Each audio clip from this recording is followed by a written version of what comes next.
ఓం శ్రీ గణేశాయ నమః. ఓం శ్రీ గురుభ్యో నమః. నమస్కారం అండి అందరికీ. Welcome to my YouTube channel Shri Manju spiritual.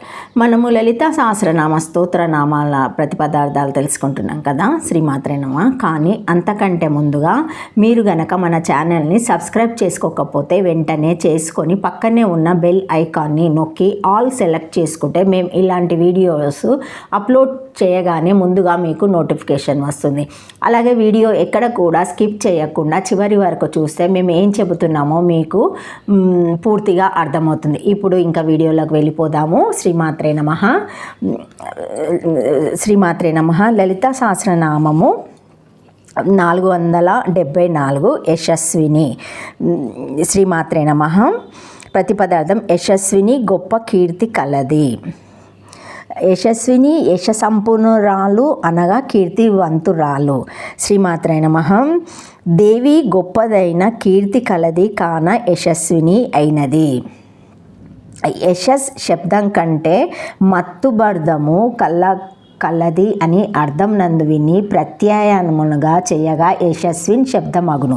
దానికి స్త్రీలింగ వివక్ష చేసినప్పుడు నకారాంతము గనక జిప్ చేయగా యశస్విని శబ్దమగును. అతని నామము అందరును గొప్ప కీర్తి అని చెప్పుకొనుట ఆ భగవన్నామమే గొప్ప యశస్సు అని వేదమున కలదు.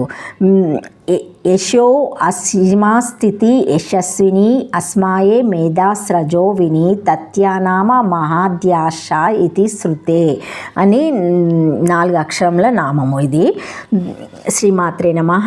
యశస్ అంటే బట్టబయలవడమని అసలైన అర్థము. ఆ తర్వాత కీర్తి అనే అర్థం వచ్చింది. ఒకరి మంచితనము గొప్పతనము బట్టబయలై అన్ని చోట్లకు ఆ మంచితనము గొప్పతనము వ్యాపిస్తే దాన్ని యశస్సు అంటారు. అంతవరకు రాత్రంతా చీకటిగా ఉంటే తెల్లవారేటట్లు చేసి రాత్రిలో ఉండే చీకటి రహస్యాన్ని బట్టబయలు చేసేది కాబట్టి అమ్మవారు యశస్విని. విశ్వవ్యాప్తంగా విస్తరింపజేయడంలో గోప్యంగా సూక్ష్మంగా ఉండే విశ్వేశ్వరుని బట్టబయలు చేసేది కాబట్టి అమ్మవారు యశస్విని. ఎక్కడకు ఎప్పుడు వెళ్ళినా ఆ పరమేశ్వరిని దయాదాక్షిణాలు శక్తి సామర్థ్యాలు గుణగణాలు దర్శింపబడుతూ కీర్తింపబడుతూనే ఉంటాయి. ఇదంతా ఆయన యశస్సే. విశ్వవ్యాప్తంగా ఉండే ఈ యశస్సును మహాదృశ్యస్సు అంటారు. అందుకే పరమేశ్వరిని ఉద్దేశించి తస్యనామ మహాదశ్య అన్నారు.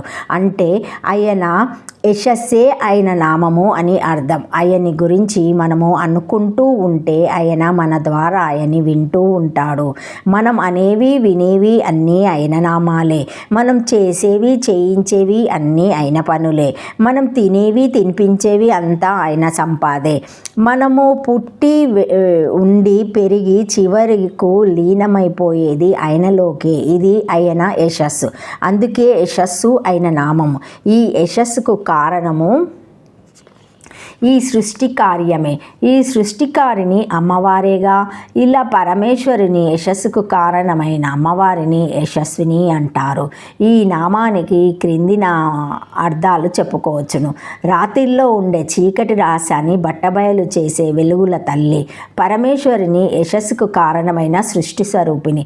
పిండాండంలో సహస్రార చక్రానికి అధిష్టాన దేవత నామము.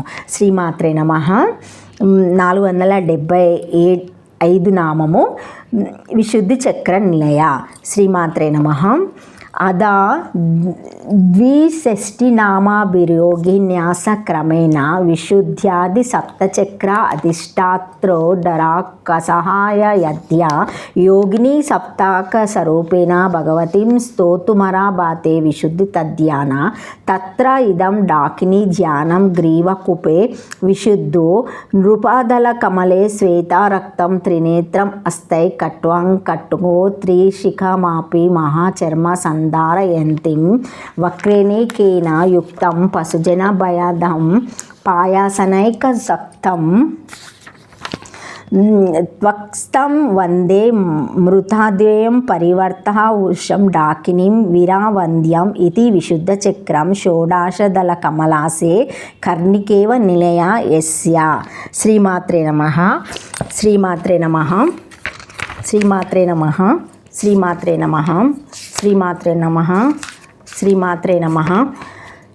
విశుద్ధి చక్రం నందు నిలయ వాసించున్నది. విశుద్ధి చక్ర నిలయ విశుద్ధి చక్రము నివాసముగా కలది. కంఠమందున విశుద్ధి చక్ర కర్ణికే నివాసముగా ఉంటుంది. ఈ నామం నుండి అంతరాత్మతిక వర్ణ న్యాస క్రమముగా సప్త చక్రాల యందు ఉండే డాకిని, రాకిని, లాకిని, కాకిని, సాకిని, హాకిని, యాకిని అధిష్టాన దేవతలు, వారి ఆయుధాలు, పరివార దేవతలు, నివేదన ద్రవ్యాల గురించిన విశేషాలు, పిండోత్పత్తిలో క్రమబద్ధంగా కలిగే మార్పులు, ఇంకా మరికొన్ని విశేషాలు వివరింపబడతాయి. శరీర నిర్మాణ శాస్త్రం కాకుండా శరీరంలోని వివిధ అవయవాలు చేయవలసిన పనులను నిర్వర్తింపచేయటానికి వెనుక ఉండి పనిచేసే సూక్ష్మ శక్తి వ్యూహానికి సంబంధించిన శాస్త్రం తాలూకు విశేషాలు కూడా ఇక్కడ నుండి చెప్పబడతాయి. ఆధునిక వైద్యశాస్త్రం ఎక్కువగా శరీరంలోని స్థూల అవయవాల నిర్మాణము, అమరికను గురించి చెబుతుంది, కానీ వీటిని నడిపించే సూక్ష్మశక్తి వ్యూహాన్ని గురించి చెప్పదు. షట్చక్రాల గురించి కొన్ని వివరాలు ప్రథమ భాగంలోని అనుబంధంలో తెలుపబడ్డాయి. ఆ వివరాలని ఇక్కడ గుర్తు చేసుకోవాలి.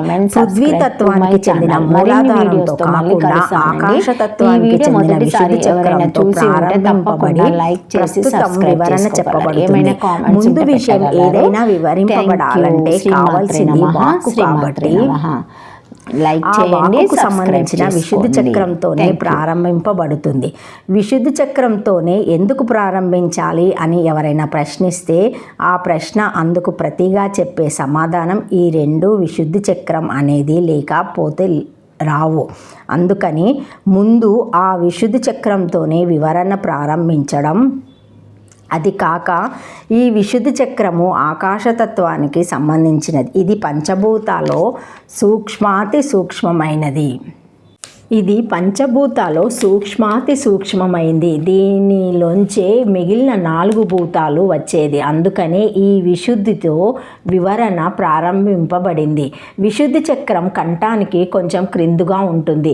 ఈ విశుద్ధి చక్రానికి సంబంధించిన పద్మము శ్వేతవర్ణంలో ఉంటుంది. 16 దళాలు కలిగి ఉంటుంది. సంస్కృత భాషకు సంబంధించిన 50 అక్షరాల్లో మొదట ఉండే 16 అచ్చు అక్షరాల మూల బీజాలు ఈ 16 దళాలలో వరుస క్రమంలో ఉంటాయి. ఈ విశుద్ధి వాక్కుకు సంబంధించిన చక్రం. ఇంతకు పూర్వము వజ్రేశ్వరి నామము చెప్పబడింది. ఇంతకు పూర్వము వజ్రేశ్వరి నామము చెప్పబడింది. ఆ వజ్రేశ్వరి వాక్కుకు సంబంధించిన దేవతే. వజ్రం అంటే వాక్కే. దీని మంత్రవ్యూహ యంత్రం గుండా ఆ వజ్రేశ్వరి నామ వివరణలో చెప్పబడింది. ముందు మనలో శుద్ధి ఉంటే దేనిలో అయినా సిద్ధి చేకూరుతుంది. శుద్ధి అంటే కేవలం దేహపరంగానే కాదు, శరీరంతో చేసే పనుల్లోనూ, వాక్కుతో చెప్పే విషయాల్లోనూ, మనసులోని భావాల్లోనూ కూడా శుద్ధి అంటే ఇది త్రికరణ శుద్ధి ఉండాలి. ఈ శుద్ధి కలిగిన హనుమకు విశుద్ధి చక్రానికి సంబంధించిన రామాయణంలోని సుందరకాండము పరిచయం చేస్తుంది. విశుద్ధి చక్రం నందు వసించున్నది అని ఈ నామానికి అర్థము. Thank you for watching my video. Please like, share, comment.